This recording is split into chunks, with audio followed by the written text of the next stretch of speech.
Team India మళ్లీ చరిత్ర సృష్టించింది. ఐసీసీ ఛాంపియన్స్ ట్రోఫీ 2025లో న్యూజిలాండ్ను 4 వికెట్ల తేడాతో ఓడించి ప్రపంచవ్యాప్తంగా నిలిచింది. ఈ విజయంపై ప్రపంచవ్యాప్తంగా ప్రశంసలు వెల్లువెత్తుతున్నాయి. ఇందులో భాగంగా పాకిస్తాన్ మాజీ ఫాస్ట్ బౌలర్ షాయాబ్ అఖ్తర్ భారత జట్టు గెలుపుపై స్పందించి కీలక వ్యాఖ్యలు చేశారు. షోయాబ్ తన వీడియో సందేశంలో టీమిండియాను అభినందిస్తూ గత 10 ఏళ్లలో ఐసీసీ టోర్నమెంట్లో టీమిండియా అత్యున్నత ప్రదర్శన చేస్తున్నట్టు, ఈసారి కూడా అద్భుతం చేసింది.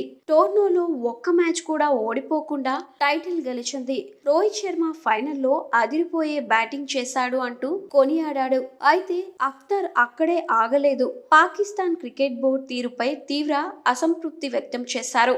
ఐసీసీ ఛాంపియన్స్ ట్రోఫీ ముగింపు వేడుకల్లో పాకిస్తాన్ నుంచి ఒక్క ప్రతినిధి కూడా లేకపోవడం ఆశ్చర్యం కలిగించింది. పీసీబీ నుంచి ఎవరు ఎందుకు లేరు, ఇది చాలా బాధగా ఉంది అంటూ అఖ్తర్ పీసీబీపై తీవ్రంగా మండిపడ్డారు. ఇక మ్యాచ్ విషయానికి వస్తే టాస్ గెలిచి బ్యాటింగ్ ఎంచుకున్న న్యూజిలాండ్ 50 ఓవర్లలో 251 స్కోర్ చేసింది.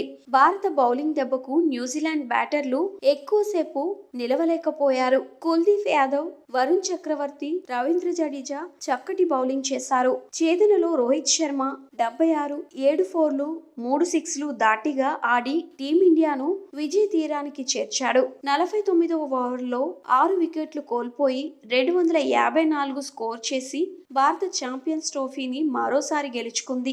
భారత్ మళ్లీ క్రికెట్ చరిత్రను తిరగరాసింది. ఈ అద్భుత విజయంపై మీ అభిప్రాయాలేంటో కామెంట్లో చెప్పండి.